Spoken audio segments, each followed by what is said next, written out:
Hi, I'm Josh Jackson. Welcome to the Paced Happiest Hour. Today, I'm so honored to have Don McLean with me, Songwriting Hall of Famer. Thank you. Glad to be here. I like happy hour. I don't get to celebrate it with my friends lately, so this is nice. Well, I am a few hours ahead of you, so Yeah, I've got this right here. all right. So you are in the desert right now, Southern California, Coachella Valley. How are you enjoying that as a place? Well, I'm spending my time trying to do something productive with it. The first couple of weeks, it was nice not to have to catch a plane every 3 days, which I've been doing, for the last 5 years. I've been on the road for 50 years and never really taken any time off. Although, it would be fast sometimes and then slow. And now I'm getting this Don McLean YouTube channel going, and I put on some videos about how I play the guitar and how I use my voice and so on. An unusual kind of approach to those kinds of videos, which usually teach you how to do a pattern or play a chord progression or something. It's not like that. And I've also been doing promotion for this Time Life deal, which is going to put 173 tracks on 11 albums on every streaming platform. So I've been quite busy, and it's been great because people have been referencing songs that they never ask about. Uh-huh. And so and it's making me so happy because there's a lot of, people say, well, we need new music. And I say, well, just go back to some of my albums that didn't sell. You'll find a lot of it. Well, 173 songs is a lot of songs. You've Yes, it is. put out a lot of music over the course of your career, and you're hitting some milestones now.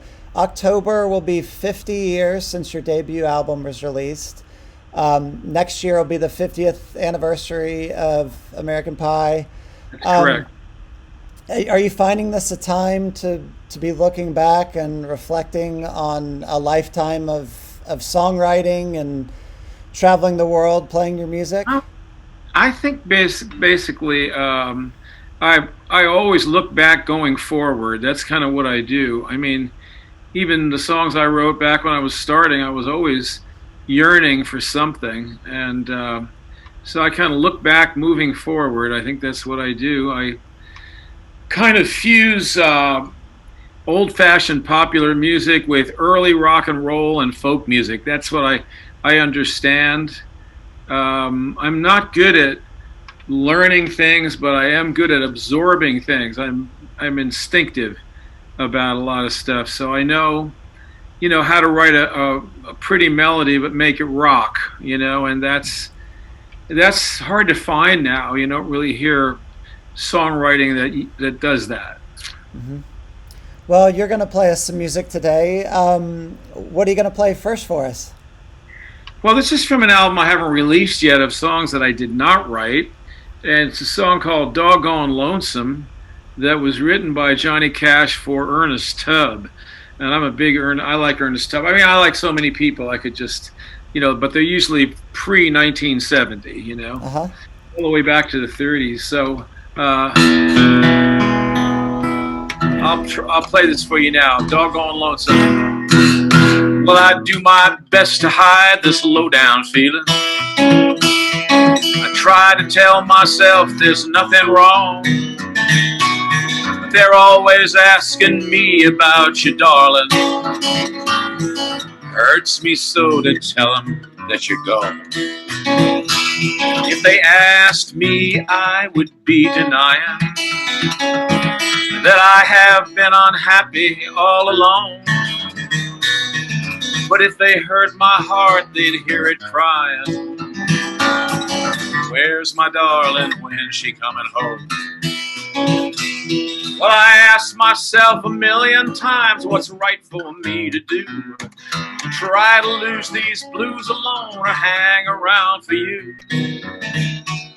Well, I'll make it pretty good until the moon comes shining through. Then I get so doggone lonesome.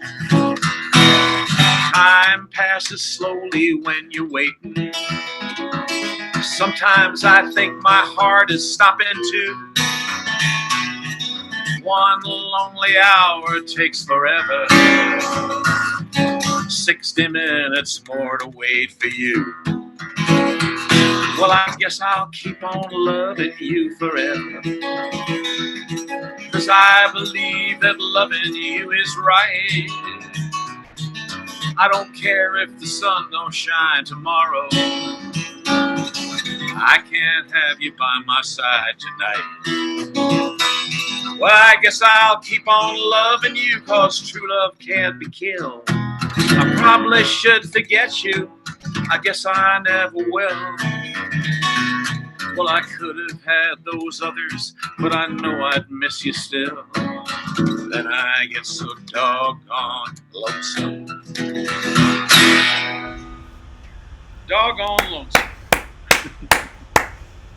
Thanks so much. So is that going to be on Still Playing Favorites coming out this fall? It's going to be on Still Playing Favorites. That's correct. The first song actually on the record. So tell us a little bit about the album. So it's a collection of covers. How did you? Yeah, they're a collection of songs that the band. I've been with my boys, in some cases over 30 years, and in some cases close to 10 years. But all sorts of years we've been together. We've done many tours and many albums together. And Tony Migliore, Jerry Kroon, Vip Vipperman, and Brad Albin are my guys, and we go all over the world. And occasionally, I sing other people's songs. I've had hits of songs like Crying, the Roy Orbison song, which was #1 all over the world, and songs like The Mountains of Mourne, which I'm well known for in the UK and Ireland, and Every Day, and Since I Don't Have You, these kinds of songs.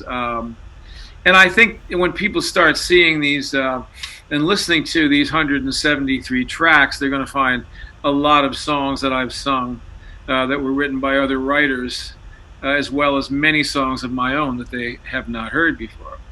One of we have a number of other songs on that record, like, I don't know if you've heard the song I Ain't Never. It's a song that's a kind of a cool old country song. I ain't never seen nobody like you. No, never. And I did a beautiful song written by David Allan Coe, who's kind of one of those, outlaw writers in Nashville years ago. A gorgeous song called She Used to Love Me a Lot, which I just loved. Kind of goes a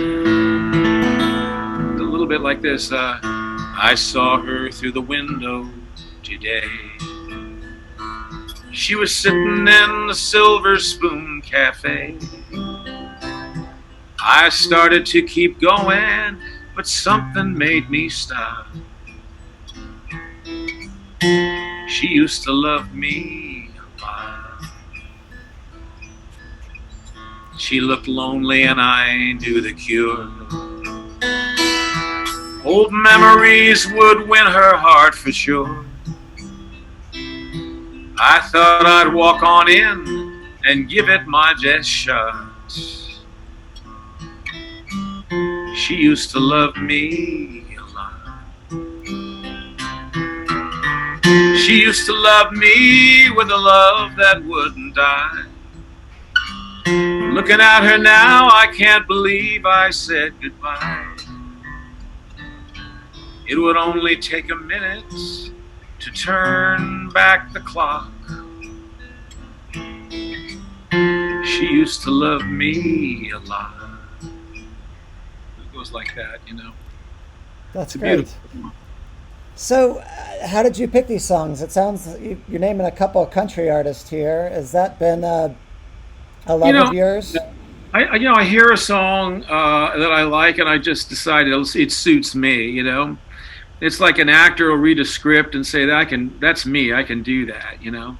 I hear a lot of songs that I like, by many different acts that I like very much, but I would never want to sing them because they don't suit me.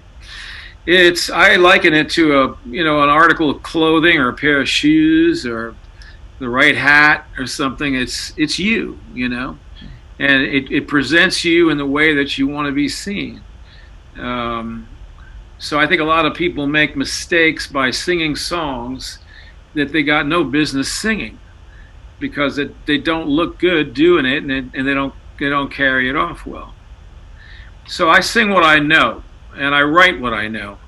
If I have something to say, I'll write about it. If I don't, I'll go years and I won't say anything, because I don't believe in having to brag. Well, I wrote 2 songs this week. Well, so what? I mean, Steve Allen wrote 5,000 songs. I don't know any of them. So, the idea of a song fitting an artist. So many artists have covered songs of yours. Have there been examples where you heard it and you just said, "Yeah, that fits," and loved that version of your song? I have almost never heard a version of one of my songs by really a professional artist that didn't enlighten me somehow to how I was singing the song wrong. How I could do better than singing that song, because they would do something that I would never think of that's terrific. So that's one of the fun things. And when you get up there, when you have an Elvis Presley sing one of your songs, or you have a Fred Astaire sing one of your songs, I mean, you have no idea what a thrill it was to hear Fred Astaire do Wonderful Baby. Because this guy, a third of all the popular songs ever written were written for him. Another third were written for Bing Crosby, and the remainder for Frank Sinatra. And Sinatra sang all of them, Yeah. 3 and several times each. So for him to choose the song and him to sing it was a real thrill. So, normally when you're releasing all these tracks, you've got a new album coming up. You'd be doing a big world tour. Was that in the works? Are you still hoping at the end of this that's what you're doing? Work, but we have a situation now that is unprecedented, and show business and the idea of people gathering together, I mean, is the last thing that's going to get looked at, really. So you'll notice that many major acts have canceled all their touring. I figure, whenever this thing blows over, I'm going to do every one of those dates, even if it's 2 years from now, I don't care. Because I'm going to die out there. I don't really want to be an old man. I don't want to sit around the house like I'm doing now. I'm really sure I don't want to do this.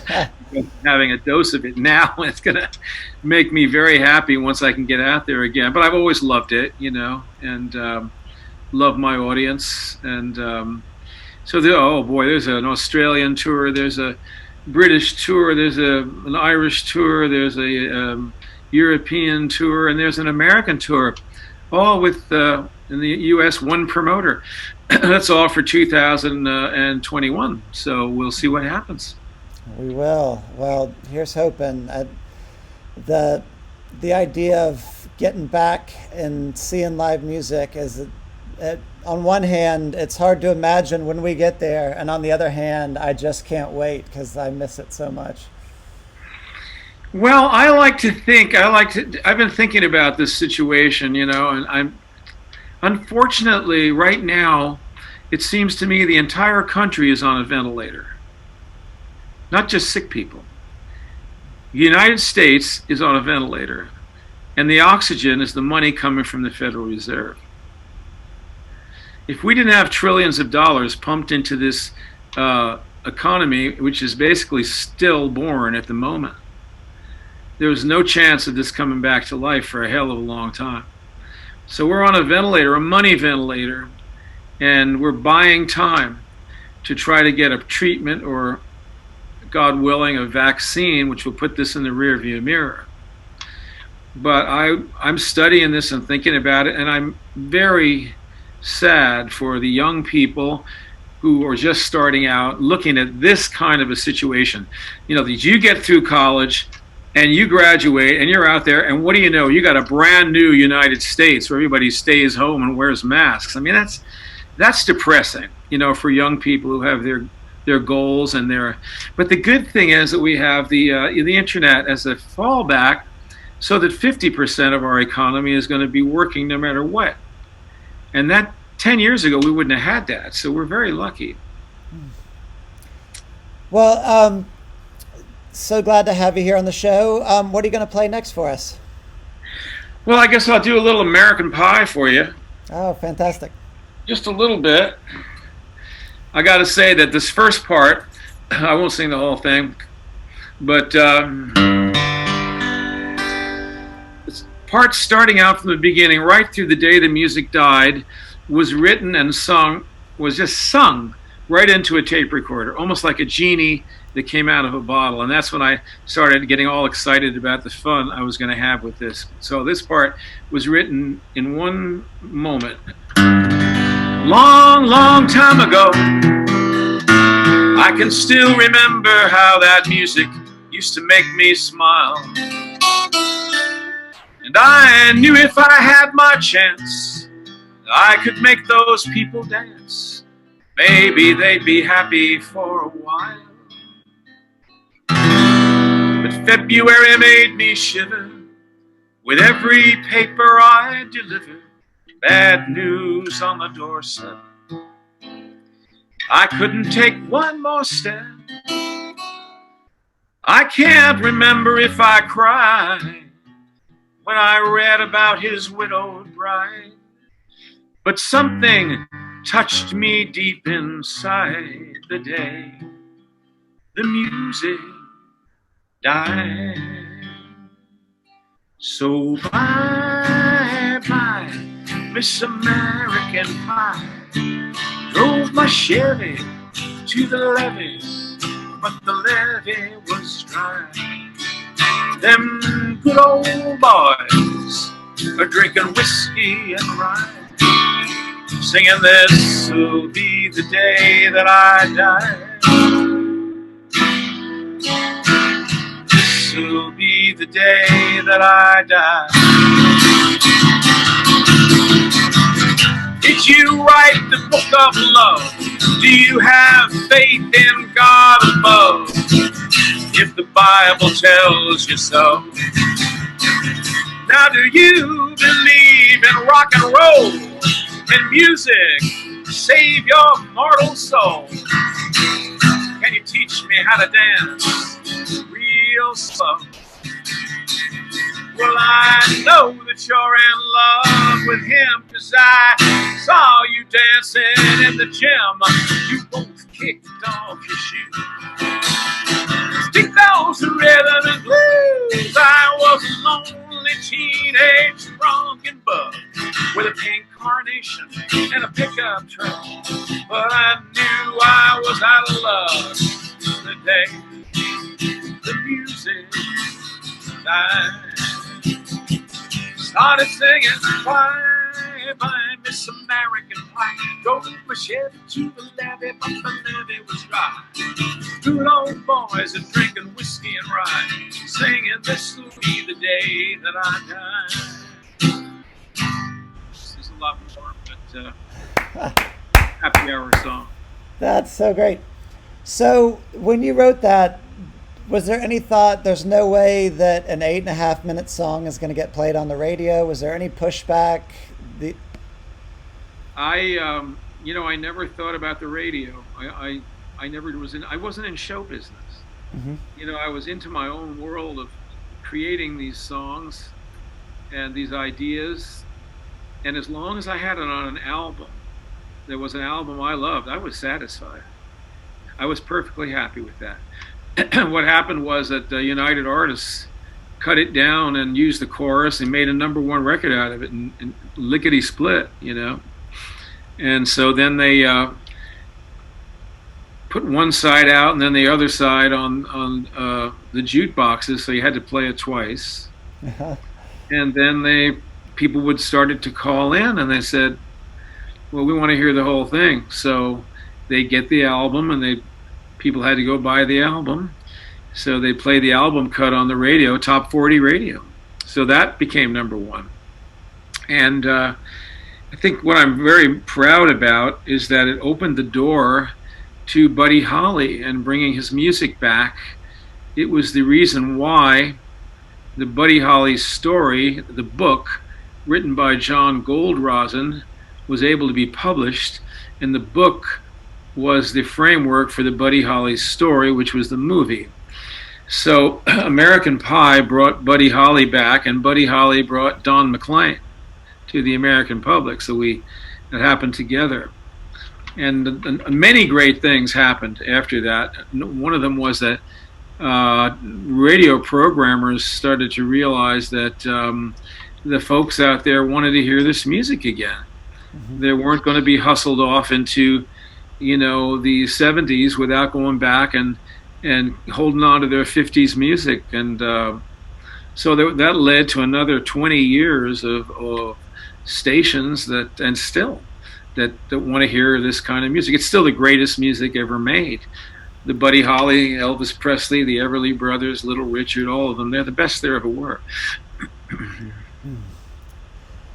Well, when you were first getting into music, I read that you had a scholarship waiting for you at Columbia University, and you had that choice to make. How did you make that leap, and was that a tough sort of fork in the road? Was it an obvious fork in the road, or were you already doing music and it was just fine and that's what you were going to do? I was leading two lives. I had started out in high school. I went to Villanova University, where I knew Jim Croce quite well. He was an upperclassman, several years older than me.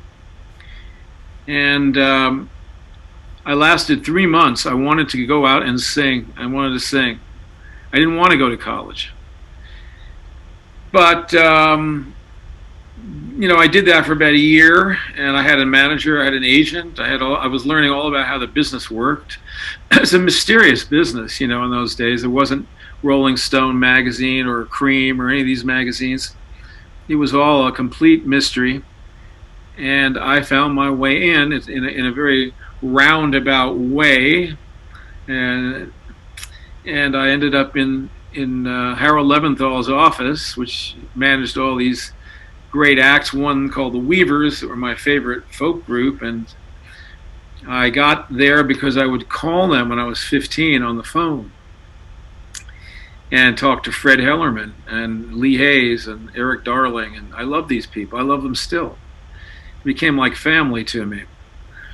And even though I was steeped in this early rock and roll, I also was in love with their sound. And so I ended up having a manager and went back to school and got this degree in economics and finance in 1968, got into Columbia Graduate School for a master's. But all along there, I'd been working every summer and along the Hudson River and in different clubs around the country. And then, I got to know Pete Seeger and got involved with this thing called the Hudson River Sloop on the Hudson River, an environmental boat that he was supporting and promoting. So there was no choice for me. I said, no, I don't want to go to grad school. I can't wait to go up and, get started. So I don't like structure. I didn't want to be in a school anymore. I did it basically for my father, who always wanted his son to go to college. He died when I was 15. And after I got my degree, I looked up, I said, well, Dad, I did it, Well, and the rest is history. So Lauren Blaine, on one of our viewers here, says, thanks for writing American Pie, part of my soundtrack and inspiring for me as a young songwriter. So we're glad you took that path of devoting your life to music, and we appreciate you being on the show today. Well, I got to tell you, as an old man, which I am now, I'm in my 70s, I look back and say, dang, it was fun, and it went fast. I've loved every minute of it. And I haven't been a stadium actor. I played a lot of stadiums, but I've been around and seen everything: Main Street, the back streets, the little clubs, the big halls, all over the world. And it's been very rich, very rewarding, and it's still happening. So still going. I'm a happy guy. Well, great. Well, this is Happiest Hour, and we are going to bring Ron Pope back in for some toasts. Oh, Hey, Ron. I'm here. All right, we've got Don and Ron. So I'll start us off. I would love today to toast the Sweet Relief Musicians Fund. We've got a little donate button on our YouTube page today. This is for any musicians and music industry professionals that are struggling right now. They help them with medical bills or whatever the needs are. And they've been doing this since 1994. It was started by Victoria Williams, a musician I love, and has just done so much great work. So to the folks at Sweet Relief, I would like to raise a toast. Thank you. Don, who else should we be toasting today? What's that? Who else should we be toasting today? Who should we raise a glass to today? Oh, let's toast all the folks out there who are still healthy. Yeah. Let's keep it that way. Absolutely. Cheers to that. How about you, Ron? Who else should we be toasting today? Well, I was reading a little bit about Don. I know Don's music, but I didn't know much about you, Don. And I learned that Don and I are both kind of alumni of the Bitter End in New York City. I used to play there, a few times a month for many, many, many years. It was like my home away from home. And so I want to toast to all the Bitter End and all the music venues out there. I hope that they all survive this storm and are out there, because those small venues are where kids start and where your career begins. So to all the small venues out there where people begin their careers. Cheers to that. Well, Don, thank you so much for joining us today. Thanks for having me. All right. Well, stay healthy. Best wishes with all the releases that are coming out and the 2021 tour. We all have hope, and it's all going to be okay. There's no doubt about it. It's like Roosevelt said, we face the future with confidence. We are Americans. Amen to that. All right. See you, Don. Good luck. So, Ron, welcome. Glad to be here. It's great to have you. Great to have a fellow Georgian on the show today. Here I am. That is true. So now, you're in Atlanta, in the city of Atlanta?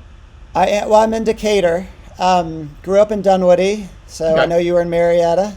Mm-hmm. So you're near like Eddie's Attic? Like, is that Yeah. where that is? Okay. Yeah, perfect. Eddie's is pretty much responsible for me living in Decatur. We would go down to shows there, and we're like, oh, this is a cool area. Yeah. So friends and I ended up moving there after college. It's where we started Paste, and it's where I still am. It's a cool. I mean, I haven't been down there in a long time, but when I was starting, it was very, very cool. I used to go and try to win that open mic. I did not ever win it, but I would try to win that open mic. I've judged quite a few of those things. It's fun. It's a lot of pressure having to that great act or that great act, and which one do I vote for? But yeah, it's fun. Yeah, that's cool. I remember I spent a lot of time there too, talking about the Bitter End. It's like, there's so many places, when you're starting out as a musician, there's like I think for a lot of us, it's like there's places where you go and you play 1,000 times before anybody, before you do anything good, before anybody cares. And that Eddie's open mic was one of those things that I did and was bad. Like, I was bad a lot of times. Yeah, a lot of people have gotten their start just playing and playing and playing Eddie's open mic until they were good enough to start playing somewhere else. I think didn't Mayer win that thing at some point? Yeah, because he worked there. Yeah, Sean Mullins, I think. I mean, Indigo Girls used to play there all the time. They didn't play the open mic, but several people who won that went on to. You just did the holy trinity of like a decade of Atlanta music there. The Indigo Girls, Sean Mullins, John Mayer. Little triangle. That's the Eddie scene right there. The guy who produced my first record with the District, Glenn Matullo, did records with all of them. I know Glenn. Yeah. That's 17 years ago that we did that. Oh, wow. Yeah. So you went Atlanta to New York to Nashville? Yeah, I was in New York for like about 15 years, I guess. First I went to Rutgers to play baseball. So I went to New Jersey first. And then when I couldn't play baseball anymore, I transferred to NYU, and I was in New York forevermore. And then, at some point we were away a lot for a long time, and a lot of our friends started moving away. And at some point, like I came home from tour, and we were in Brooklyn, and we had like 3 friends left in New York. Everybody had left for Nashville. That's so funny. And we were like, where is everybody? And East Nashville. Exactly, and when we came down here, and I mean, the best part for me, my wife, we have a record label. My wife runs the label, and for both of us, it's like there's communities for us. Like for her, there's a community of music industry people that aren't just like working. In New York, it's like pop music or people that are working and signing like the most far out indie bands, like that are the acts that make major labels try to look cool. And that's it. Those are the only things that are really happening in a meaningful way where there's a community around them. And so she didn't have like a community of, other industry people that she had relationships with. And for me, there weren't artists making music really that I cared about. And now it's like all the people I listen to are people that like might open for me, or I might open for, or I might go get a beer with, or they're people I see because like I said this recently to somebody. They asked like, what genre of music are you listening to now? And I was like, can you say like female songwriters who live within 5 miles of my house? Like that is, but it's so true. Like Lily Hyatt and Caroline Spence and Michaela Ann. There's all of these people here. Aaron Ray, like people who. Half those people have been on Happiest Hour in the last 2 weeks. So yeah, and they're all. I mean, they're all incredible. And it's like Caroline Spence was just opening for me. Michaela opened for me last year, and Erin. Like I go see her. When she's around. These are all people that are in my community here. And so we've been here now, like 5.5 years, and it's been great. We love it. It kind of feels like what it felt like to be in the Village for me in like 2001. It's sort of like that. I'm surrounded by people who feel like my peers, and that's nice. It's been really cool. So yeah, so we love it here. We're really glad. I feel like that's been a recurring theme that we talk about on this show, because I've had so many artists who do live in Nashville, and I love Nashville. It was the last place I got to visit before all this happened. So I was up for the Atlanta United new Nashville soccer team game, and that was it. So, so many friends there, and everybody talks about that sense of community, the support that you get from other musicians there, and that's priceless. When we had we had the tornado on going into the 3rd of March, I believe was the day. Yeah. And it's like when I was out.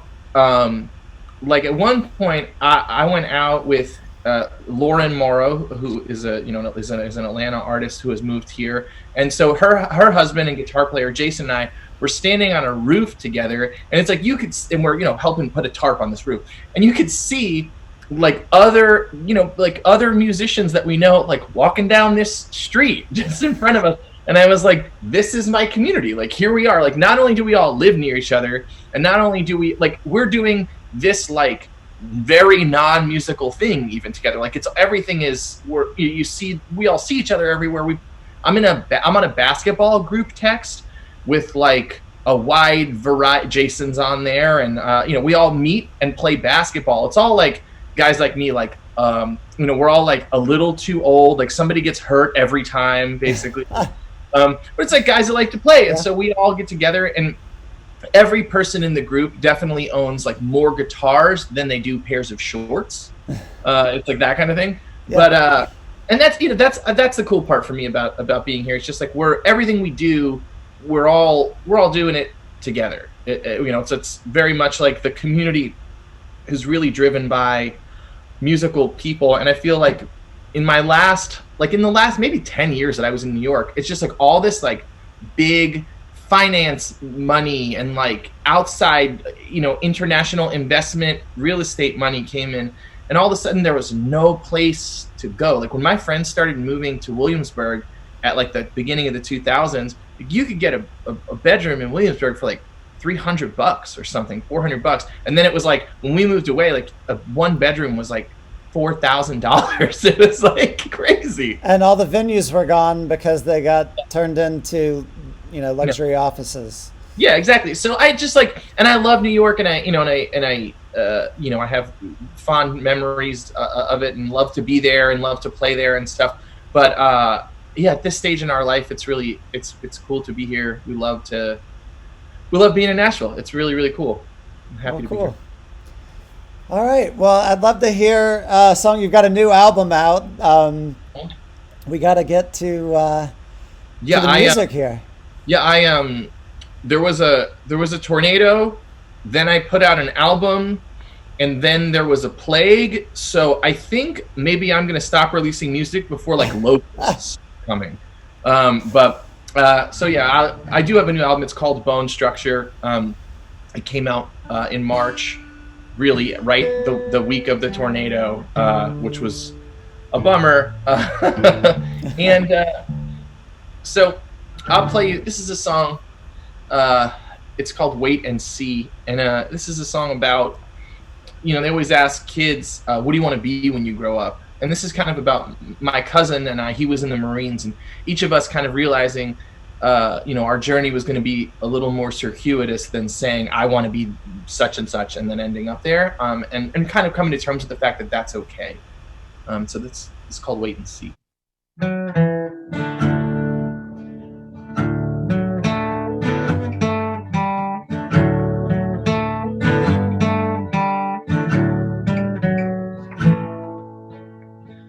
Working girls, cursing teenage Marines, till the TJ police came and broke up the scene. Damn the stars, they seem brighter down here. Haven't looked up in years since I left where I'm from. Remembering St. Augustine wasn't quite 23, with a bag full of secrets in a maze of concrete, and a busted lip I came by. Honestly, what will become of me? I guess we'll just wait and see.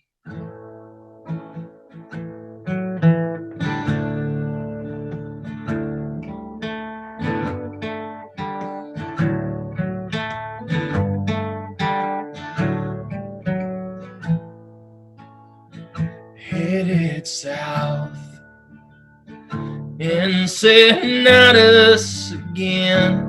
Carried slow by the wind, broke as I've ever been, buried deep. All the beauty I keep, drank tequila so cheap that they should have paid me. Then I woke up alone with my hand on the phone, and nobody to call who'd invite me back home. Was I chased all this away by my chemistry? What will become of me? I guess we'll just wait and see.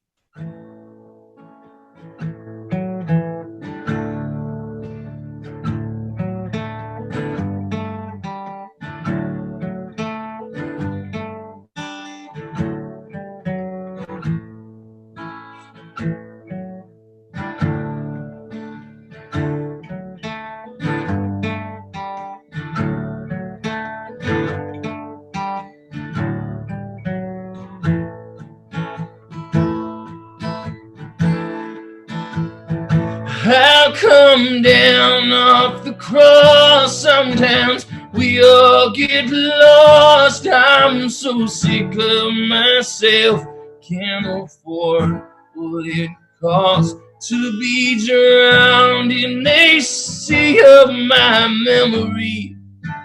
What will become of me? I guess we'll just wait and see.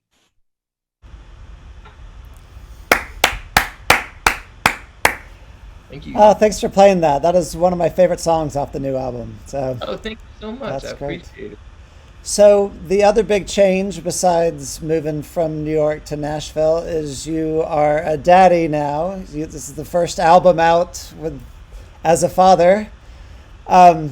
I got to hear the little one and sound check a little bit there. Yeah, she's tearing the place up, man. That's what she does. She's 2 years old. That's what they do. They just tear stuff up. That's their Yes, job. they do it. That is their job. Yeah. So, normally you'd be on the road. Now you're like the rest of us, stuck at home. Although when you tour with your wife as your manager and the head of the label, She has real stuff to do. does everybody go? What? She does. I said she has real stuff to do. She doesn't really go on the road so much. She doesn't go on the road with you. So this is different for you then to be just home for a while. It's been. I am not always so good at glass half full. It's always like I find myself in my head lamenting the bad and sometimes not, taking in the good. And so obviously, like, this is a stressful time, and people are, a lot of people are struggling, and it's emotionally, I think it's hard for everyone pretty much to be locked in. But I will say that one incredible positive for me is that I am getting to spend time with my daughter that I never would have gotten to spend with her. Like, I had been on tour all of January and into the beginning of February, and then I was only home for a little while, and then I was going to go to Europe and go on tour, and then I would tour through the summer. I would do all the stuff you do. I'd be away, and when I was home, I wasn't watching her. My wife is here working. I'm writing songs. I'm doing interviews or whatever. And now, my wife has to run the label, and we're social distancing like everyone else, and so there's no one else to watch her. It's only me, and that's been really cool. It's been it's the first time in her life that I've spent more than a handful of hours alone with her. It's like an everyday thing. So we go on really long walks, because she's used to a ton of enrichment too. When they're little, they're always like doing stuff. She's got classes. She goes to, now she can't go to the playground even. So we walk to feed ducks, and we're kind of like doing a lot of outside stuff. And so that's a part of this that, like, a lot of parts of this are tough, but that's a part of this that has been a real blessing, and I did not expect it. It's something that I never expected to have the opportunity to do in her whole life. Like, I never imagined that I would ever get a chance like this. And so that's been a real blessing. Of course, I miss being on the road. I want to be out, and I have a brand new album, and this whatever, a hiatus or whatever we're all on, here, it's a bitch when you have a new record to promote. It's like there was a tornado in Nashville the week my record came out, and then there was a plague. And I worked so hard on this record. I worked on it for about 2 years. We'd been working. I've told you about this before. You've heard about it before. Like I was working on the record for a long time, and then we were in London, and somebody attacked a car that I had gotten out of. Like, two masked men confronted the driver on the block that we were staying on, like just 20 feet from our door. And so he was freaked out. He didn't know if they were like trying to rob our house or if trying to attack me, or like, because they saw people getting out of the car. Like, he didn't know what was going on. He was very afraid. And so he called me and scared the bejesus out of me. So the police came. It ended up being fine. Nobody got hurt. Everything was okay. But it really scared us. And so I ended up changing the whole direction of the record, because I started thinking about mortality a lot. Like, I've got this young child, and I was like, if I die, she won't know me. She won't know. I won't be here to tell her anything. And so it was really that, I was basically done with my album. This was the beginning of last year, and I had almost I think maybe we had an entire album in the can. We were very, if not completely done, we were very close. Yeah. And I just, I said to Blair, I was like, I just think I have to pursue this idea. Like, do you think it's okay for me to? And, she's the person in charge of our business. And so to her immense credit, she was like, yeah, pursue it. Like, I showed her some songs and they felt good to her. And so the whole record is that it's me speaking to my daughter, like sharing, stories about me being the father, sharing stories like Wait and See, which are stories from my own life that have a lesson in them. And so, yeah, it's been crazy to try to share this record with people while not having access to all the things we normally do. I can't go on tour right now. I can't go do in-person interviews even. And so that's been fascinating. And also, it's like some stuff, it's like press opportunities that the biggest people in the world would not be getting in the way of. They're all sitting at home. They're like, yeah, you want me on that X thing that I would have said no to? They're like, I'm just sitting in my house, sure. It's, and then they're all excited to like go in their basement and film their segment for this TV show. And so that's been a fascinating, thing to navigate. But I think for us, the lucky thing, I guess, is that, my career, I was making music for a long time, but my career, like where I was making money, really began as the internet started taking off with, like, sharing music within the internet started taking off. Like in 2007, it's really when I kind of got, reached the thing where like, music became my career. It wasn't just a thing I was doing. And so we're used to, trying to figure out innovative ways to share music and on the internet. And that's, I guess, something, another kind of small blessing is that, we've been doing that for a long time. And so we've been, every Saturday night we play these acoustic shows at 7:30 Central on my Facebook and Instagram. We've been calling it Live and in Sweatpants. Live and in Sweatpants, yeah. Because I just I get in some sweats and hang out and pour a drink and, get on there and answer questions and hang out and play songs. And it's very informal and very low key. But it's like a way to very personally interact with the audience. And we've been doing that now. I mean, I hadn't seen anybody else live streaming. I wasn't like, oh, we should go online. My friend Jesse said, I'm doing it. And I was like, I've been thinking about doing it myself. And it was March 14th. We went and started. So we've done, I think 15, 16 of them. Wow. Yeah, we've been doing them very regularly. And it's great. Like, it's just a way for me, it's a way to part of what you do when you make music is you make people feel good, you make people happy. It's I can see that people feeling positive. It also fosters the growth of our, the notion that we're a community of, the audience, we're all in this together. Because that's what happens at a show, it's you're home, you're listening to the music, and that's you're interacting with it on your own. Then you come to a show and you're in this community of people and you're all like-minded, you have something in common. And that's why it's you always, I feel like I meet so many people all the time. They're like, yeah, we became friends at this show. We were at this time on the road. I hear that at every meet and greet, at least a handful of people will be like, yeah, we actually met at one of your shows, man. And it's of course you meet people you like at a show where you automatically have a thing in common. And so exactly, that's been cool. Doing these Live and in Sweatpants shows, it's one, we've been able to talk about the record and show people the record, and two, it's great for the audience and makes them feel connected both to me and to each other. And three, for me, it feels good to get to play music, because playing music is such a normal thing in my life, and then it's everything is so abnormal right now, and that's a very normal thing, which is cool. Well, that's why we're doing this. That's why we've got Happiest Hour going. I need conversation and live music in my life. So this is great. And we're so glad you could take some of these songs and share them with us today. So speaking of which, what are you going to play second for us? I will play She's Good, which is another new one from Bone Structure. And it's about when I left home to make music, I met, I was seeking. I don't know what exactly I was seeking. I didn't know then. And I ended up, kind of figuring out a lot about myself in the first few years that I was out there, just on my own and trying to, navigate the world. But I think at the end it was I found a lot of other seekers, other people that were seeking something and trying to find something.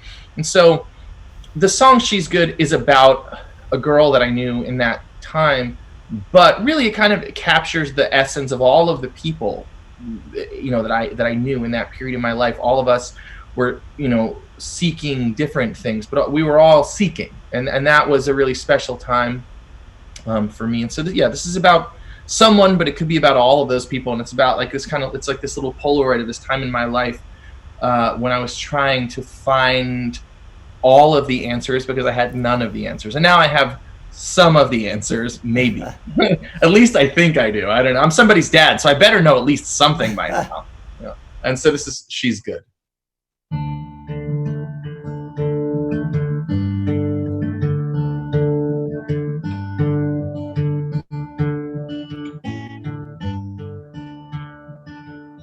Leather jacket, trip to Colorado, drinking from the bottle, don't wanna waste the glass.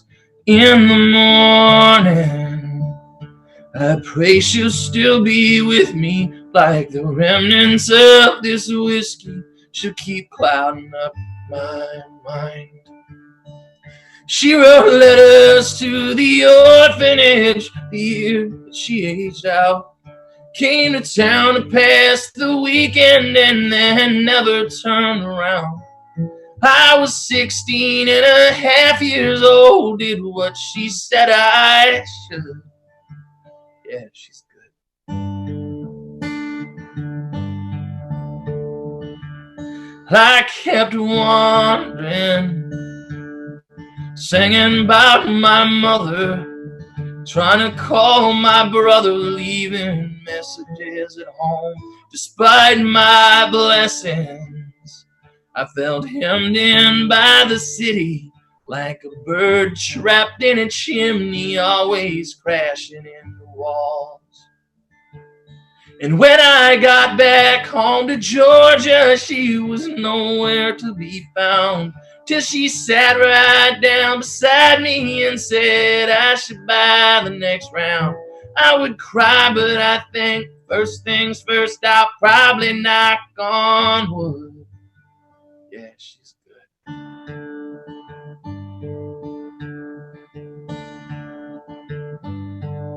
And she don't wanna need anything like me. Now she's laughing, saying I'm so simple. My fingers trace a dimple on the right side of a spine. Her Christian kindness ran out of gas in Memphis, but her wanderlust is endless, so she kept on down the road. And I don't think that either one of us is ever going home. And I know enough about her to be sure there's things I'll never know. I can't tell you how this ends, but bet you that she could. Yeah, she's good. It's true. She's good.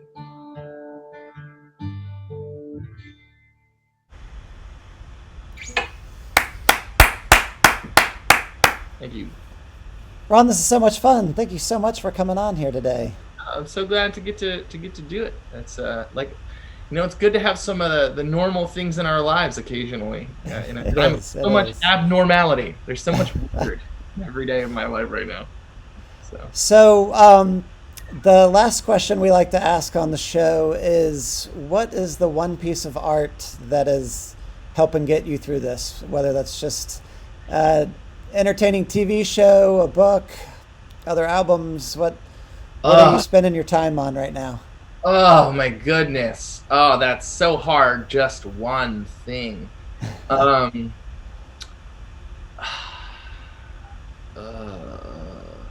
Okay. All right. If I can only have one, the new Lily Hyatt record, Walking Proof, I have spent so much time with since it came out, and I just I love her voice. I love her perspective as a writer. I love the production. I just love everything that she does. and I was a fan of hers before I had met her, and she's also a magnificent person, and I adore her. But like that notwithstanding, even if I didn't like her as a person, I think her music is so good. And so I was like, I told her, like, I haven't been excited about a lot of things. Like there's so I feel like we feel a lot of dread right now, and like every day is very much the same. And when that record was coming out, I was like, oh, I'm so excited to hear this. I loved her last record so much. I was very excited. So right now, the most important piece of art in my life is Lily Hyatt's Walking Proof. Fantastic. Well, she was a joy to have on the show a couple weeks ago when that record came out. And I would second that. It's a brilliant album. Yeah, she's really, like, as a writer, really something incredibly special. I'm such a big fan. The first time I ever met her, I was like, so I have been listening to one of your songs. Like, I had been running one day and I listened to it like 50 times in a row. Like, there was one that I got, like, where I couldn't get it, I couldn't stop. I was like, just one more. It was like potato chips. I was just like, I'll just have one more song. I have to see it one. So now I just love her. She's great. Oh, that's great. Well, this has been so much fun. I know you just played our New York studio earlier this year. Yes. When touring happens again and you find yourself back in your home city of Atlanta, you have to come into the Pace studio, and we'll do this face to face. Yeah, I would love to come and hang out. That's we'll have an in-person beer. We'll have one in-person beer. All right. Yeah. Cheers, Ron. All right, thank you. Well, I'll see y'all soon. All right, thanks so much. Bye-bye.